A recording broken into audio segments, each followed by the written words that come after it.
Even after Joseph Smith's death in 1844, the story of his first vision continued to have life. Over the ensuing decades, Latter-day Saint missionaries traversed the globe. As they preached the gospel of Jesus Christ, they often related the account of the first vision as a way of emphasizing that the heavens were open and that God continued to communicate with his children. In addition, these missionaries spoke of the first vision as a key moment in the restoration of the gospel and of the primitive church. As a result, every year, hundreds of thousands of people now travel to Western New York to visit the Sacred Grove. It is one of the church's most visited historic sites. But have you ever wondered when and how the Sacred Grove became such a destination for travelers? Or why the story of the first vision, a story about a teenage boy in Western New York during the early 19th century? Why this story has continued to resonate with people globally and hundreds of years later? These are the questions we explore in this episode. This is The First Vision, a Joseph Smith Papers podcast, and I'm your host, Spencer McBride.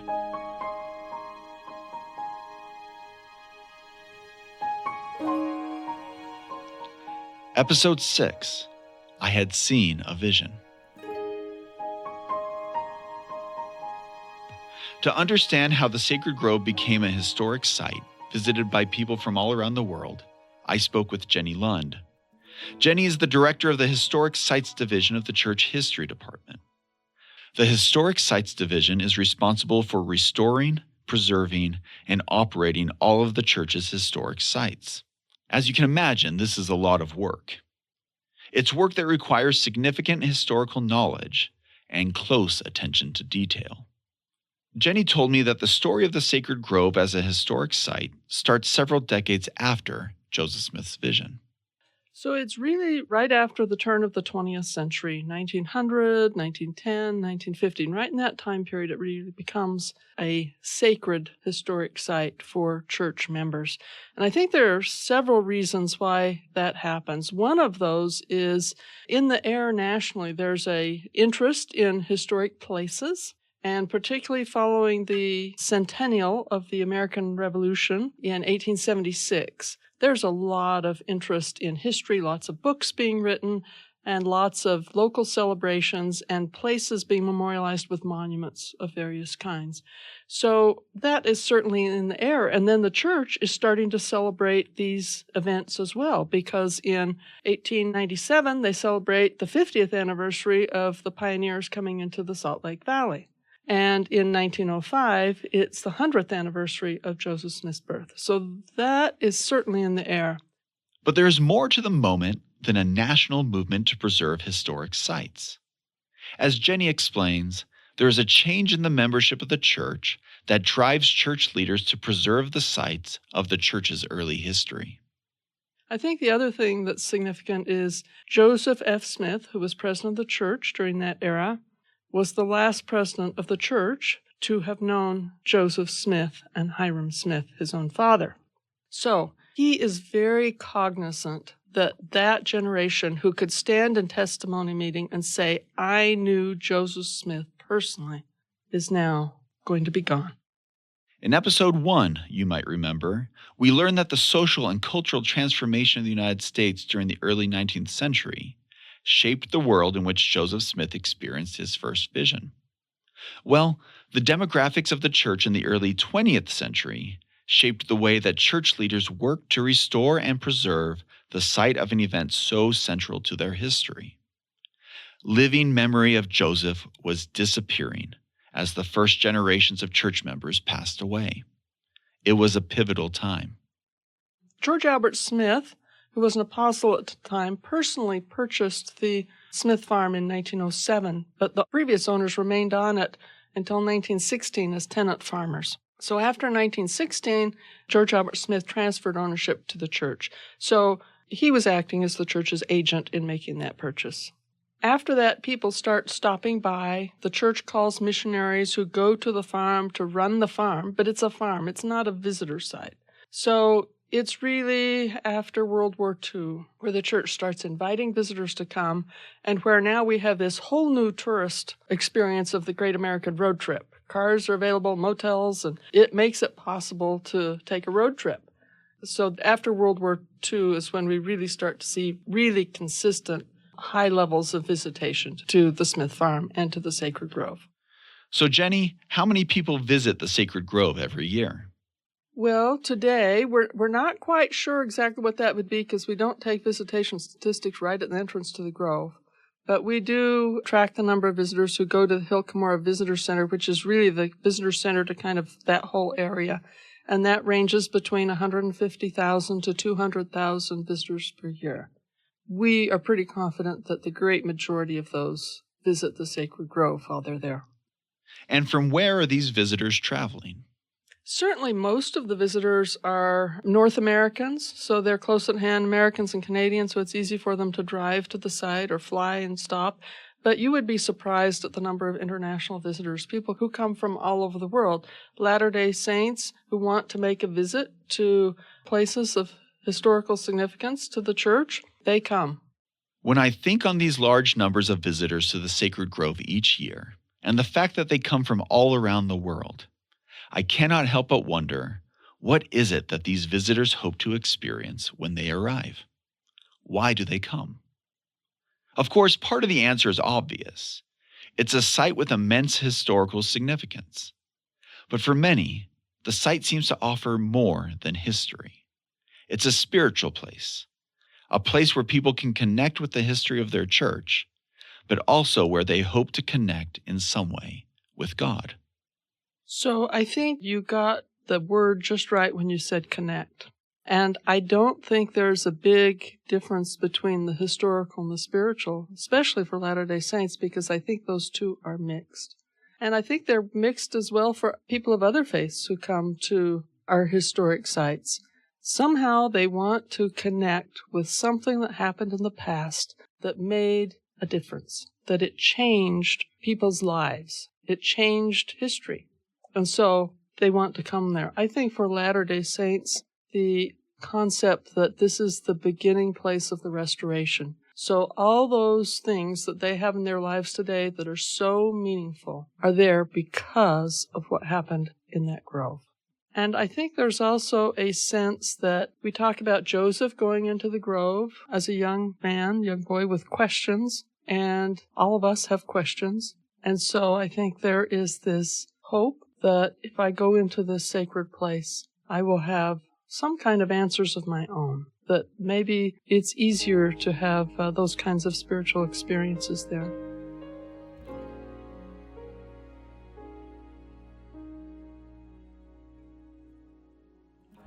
In a very real way, what the visitors to the Sacred Grove are doing is walking the fields of history. They walk where Joseph Smith and his family walked. They want to experience the place as Joseph knew it. This raises the question, to what extent does the Smith family farm and the adjacent grove of trees resemble the farm and grove as Joseph knew them in 1820? And how did the church go about restoring the site to provide a scene that is as historically accurate as possible? Jenny Lund explains to me that for many years after the church purchased the Smith family farm and the Sacred Grove and began to operate them as a historic site, tenant farmers lived in the home and worked the land and served as host for those visiting the property.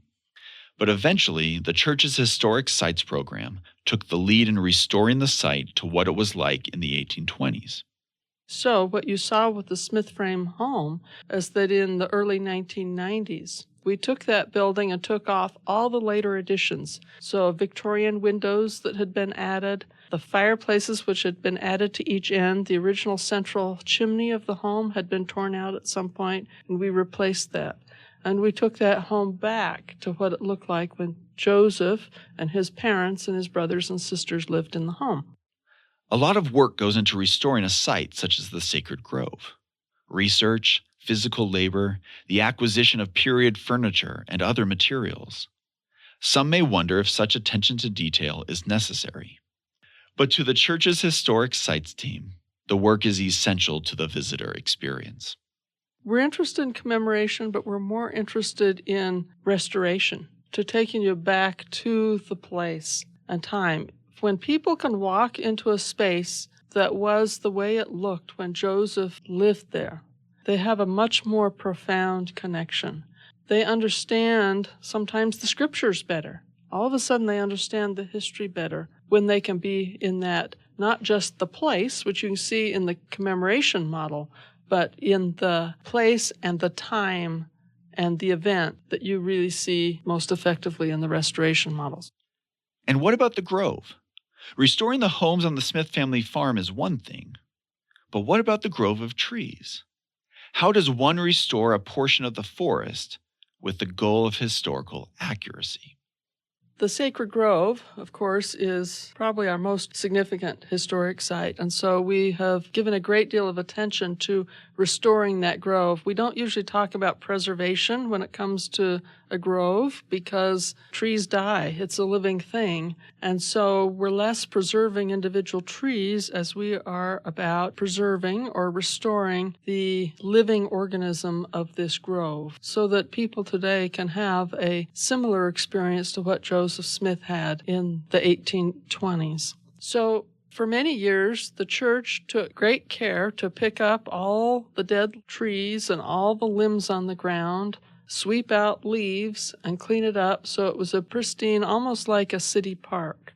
And in the 1990s, we hired a forestry expert to come in and analyze the grove. And his analysis can be summed up in the line which he actually used, and that is, "You are loving this place to death."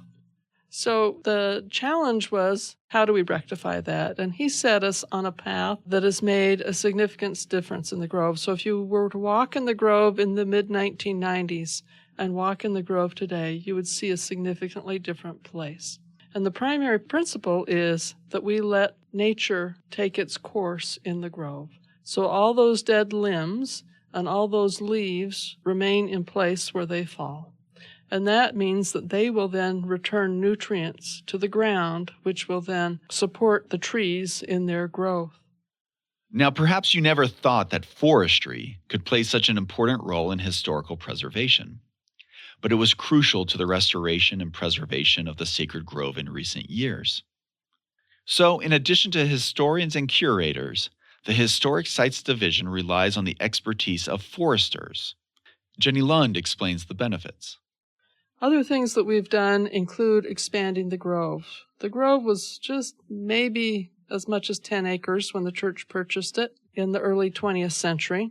That is not very big for a forest. It really creates an island, if you will, and that island is then much more susceptible to disease, invasive plant species, to pathogens, all kinds of things that can attack a stand of trees.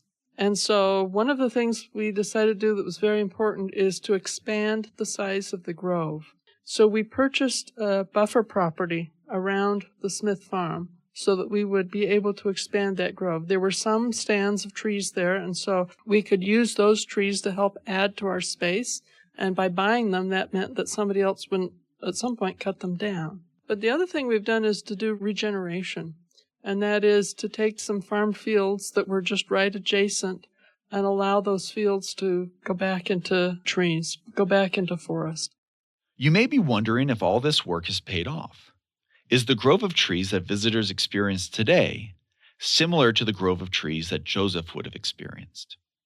So, yes, the grove really does resemble in a lot of ways the space that Joseph walked into on that spring day in 1820. The same types of trees are growing there. There are just a handful. We're probably down to 3 trees that have been called witness trees because we know they are older than 200 years. 200 years is about the maximum lifespan for the longest lived tree in that particular forest. But there are a few trees left who were actually there when Joseph went into the grove to pray. It is common, even natural, for visitors to the sacred grove to wonder precisely where in the grove Joseph Smith knelt and prayed. As we learned in episode 3, we do not know where in the grove Joseph prayed. Still, I've spoken with many men and women who have visited the sacred grove, and they feel strongly that they found the spot where the vision occurred. They describe poignant feelings as driving such hopes. Mark Staker is a curator with the Historic Sites Division of the Church History Department. He has spent as much time in the Sacred Grove as anybody else that I know. So I asked him for his thoughts on the very natural and quite understandable inclination some visitors have to try to identify the precise spot in which the vision occurred. Every time I go to the Sacred Grove, and I can't even tell you how many times I've been there, but every time I go to the Sacred Grove, I feel the Spirit. I feel a witness of the things that happened on that property. And that Sacred Grove has come to represent that powerfully, that it's the symbol of that moment when God spoke again to man.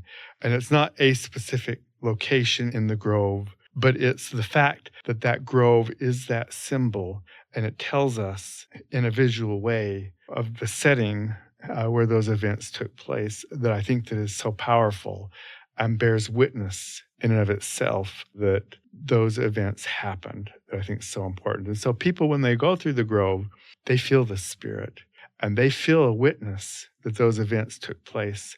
Sometimes they're prone to think, oh, this is the very spot that it happened because I felt the witness in this location, or that's the very spot that it happened. And it's, for different people, they feel that witness in different places in the grove.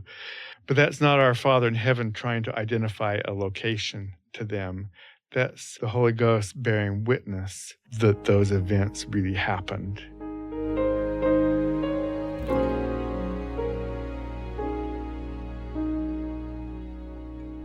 As a historian, I have thought long and hard about the influence of the first vision in the years since Joseph Smith's death in 1844. In so many ways, it is a story tied to a time and a place. The early 1800s, Western New York, religious revivalism. Joseph Smith, a young boy in the midst of this religious fervor, wondering about the state of his soul, and to that end, which of all the churches was true. I am convinced that understanding Joseph Smith's world empowers us to better understand his first vision and the vision's revelations and gathering of saints that followed. But the influence of Joseph Smith's first vision is not restricted to that time and place. Every day and all around the world, missionaries share Joseph Smith's first vision and talk about its religious implications. And for many who listen to them, the story resonates. It touches them. It changes them.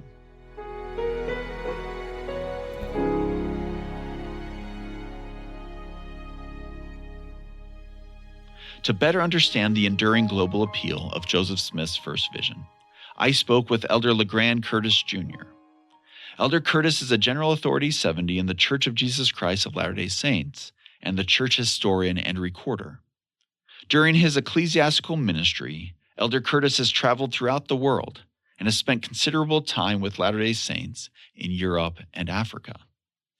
He has seen firsthand how the first vision has impacted the lives of men and women far removed in time and space from the 1820 event.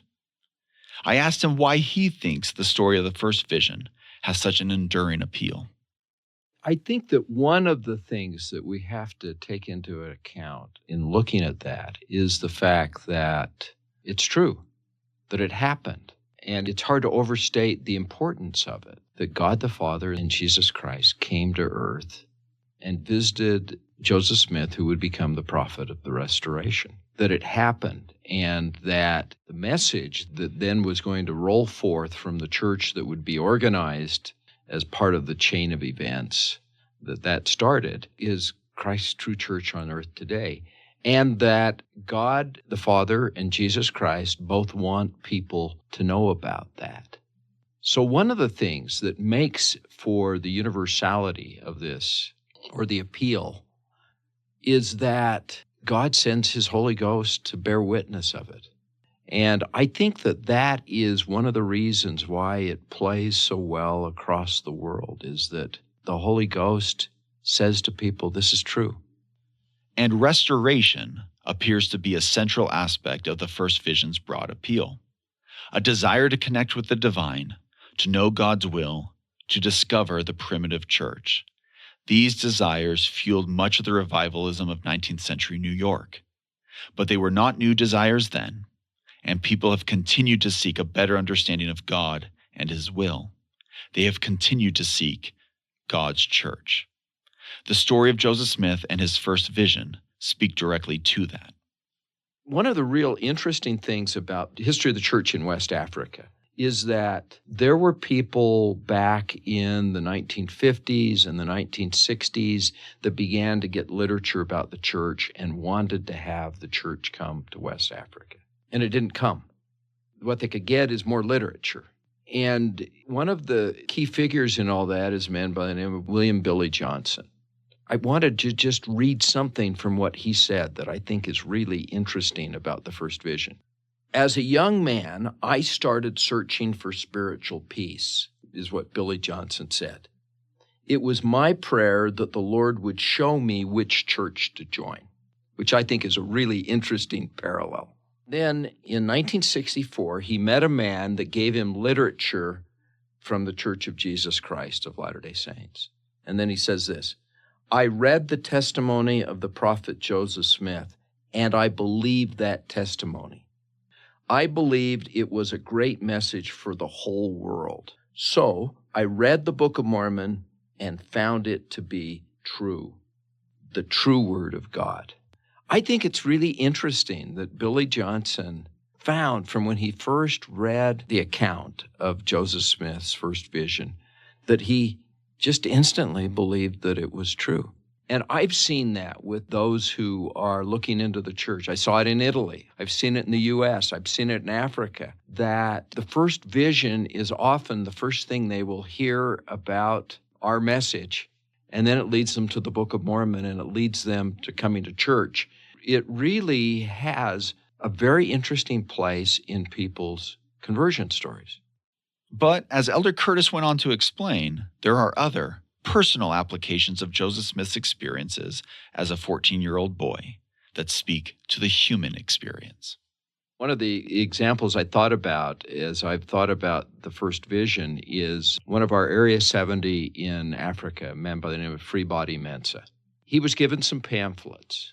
Which Church is Right, which was an old pamphlet we used to use in my days when I was missionary, and the Joseph Smith story. And he had them for a while. They were sitting around his place he was living for a while. And then he pulled them out one night and started reading them. And he immediately felt the power that was in that recitation of the story of the prophet Joseph Smith. So he goes back to the member that had given him these pamphlets. He starts meeting with the missionaries. He's baptized a month later. But one of the really interesting aspects of his story is then a few months after that, he needed to go to the hospital. He was on his way cutting through a field, and he heard a voice call him by name. And he didn't just call him by his formal Christian name. He called him by his African nickname that he went by, that told him, there's a snake that's going to cause you harm. Go away. And he looked around, and there was nobody. But he realized that just like Joseph Smith had been called by name by God, that God was calling him by name. There was that connection. And I think one of the reasons why the story of the first vision resonates with people is it is one person connecting with deity. And in the history of religion, no matter the time and place, we see this desire of men and women to connect with deity. And often humans seek that connection because they need direction in their lives. And that seems to point to another reason that Joseph's first vision remains so important to men, women, and children 200 years later. It's common today, when the first vision is brought up in lessons in Sunday school, priesthood, young women's, Relief Society, and other church classes, for Latter-day Saints to talk about what the first vision teaches us about the nature of God. Often these observations are a response to the creeds of other Christian denominations. But as Stephen Harper, professor of church history and doctrine at Brigham Young University, explains, more important than what the first vision reveals about the embodiment of God and the composition of the Godhead is what the vision reveals about God's compassion. Today, we say things to each other like, the real significance of the first vision is we learn about the true nature of God. For example, that God and Christ are separate and embodied. That's true. It's important. They were talking about that in Kirtland by the late 1830s. But so what if God is embodied, if he's not responsive to his teenage children who are in crisis? In other words, the real resonance of the first vision today is to know that it's the nature of God to give to those who lack wisdom, to answer those who are in distress, to come to the aid of his children who are desperately needing a reassurance of his love, and that they're not cast off because of their sinfulness. God is responsive. God isn't cold, heartless. The God that reveals himself to Joseph Smith in the Sacred Grove is a God who answers teenagers in times of trouble. That, to me, is everything. Times of crisis where comfort is needed. Tough choices in which there is not a clear decision.